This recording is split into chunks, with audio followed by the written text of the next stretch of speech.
Sometimes you get a customer who loves you so much that after doing the work, they just want to do anything for you. Well, that's great, isn't it? But of course, there's one problem. The problem is you. Yes, you are the owner of the business and you may well be the problem when they want to do anything for you. Now, this video is going to be a video that you could actually send to your customer so they know exactly what it is that you really want and not what you think you want. I mean, what you really want is you just think, well, great, a happy customer, will get him to give me a 5-star review and that's it. Then I'll go up in the rankings in Google My Business and other customers will find me. And that's generally the way most people think of Google My Business reviews when they get a happy customer who's willing to give them a good review. So you've suggested to your happy client to give you a 5-star review and off they go and you say your goodbyes and that's it. But like we said, the problem is with you. That is not the right way to handle getting good reviews for Google My Business. That is not going to empower you other than just increase your rating on average. What actually is really needed from the customer? And if you're the customer who wants to write the right review and you've been pointed to this video, what is it that would be best to give in that review? Well, let me go through 4 things that you need to consider during that process. So realistically, you've been given the dream ticket. You've been given the golden ticket because they want to give you a good review and they want to do it in the way that you require. So you need to know what is it that you require if you're going to please Google's My Business algorithm. Well, the first thing is if they're with you now, then ask them, do they know how to do a Google My Business review? Ask them if you could take their phone and show them how to give you a review. Why would you do that? Well, you know, most people, if they're asked to do a Google My Business review, they have no idea where to go to. They don't even know where it is. And so with good intentions, they'll leave you, but maybe a few days later, they've forgotten all about it. And you've then lost that opportunity of getting a great review on your business. So that's the first thing, is just ask, could I show you how to give a Google My Business review for my business?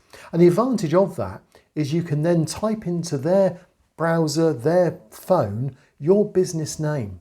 And by typing in your business name, you've now called up your business on their mobile. And their mobile may be using a different internet provider. And so in that way then, you've given a positive signal to Google that businesses like yours are being found on people's mobiles in the local vicinity. That's lots of positive things happening in the algorithm all at once. And the second thing you can do while you're with the customer getting the review is if you do have their phone, you could also say, while we're here, could we just take a few photographs of the service I've just done or the products I've just sold you or the way in which I've done something? Is there anything you take a photograph that would demonstrate to other customers that you are happy with my products or my services? Why? Because if the customer uploads the photos, that is huge at the moment in Google's algorithm. Google My Business photographs are having quite an impact on traffic views at the moment, but when they're from the customer, it's a whole nother level. So that's the second thing to bear in mind, that while you've got the customer, get the photos on their phone and get them to upload those photos from their phone to your Google My Business review. Now you're really cooking on gas. The expression is to strike while the iron's hot. That's what you want to do on that occasion. Now, the third thing to do as well is to bear in mind that you could do this with them or you could do this via an email to them after they've left. But when they write the review, you want it to include information that's going to be helpful for other customers. So you want to know what type of service did they get? Was it on time? Was it reliable? Was it trustworthy? These are all words that Google picks up on. Also, you want to know what types of services or products was it? So if you're selling a certain type of service or product, or if your main categories in your Google My Business are labeled as several different types of things, whatever it is that they've benefited from, they need to be using those key words. So if you're a web designer, for example, they would need to use the word web design rather than just say Zanet did some good work for me. Say Zanet did some web design work for me. Those key words, when they're involved in the reviews from the customer, not necessarily the replies from you as the business owner, but when the customer's talking about the things that you do well, the categories you do well, the keywords you're aiming for, the areas that you serve, that also tickles the algorithm. The algorithm loves those things. It picks them up and it uses them. And these are areas that you can really improve in your ranking. But for that to happen, of course, you've got to have done your keyword research in the first place.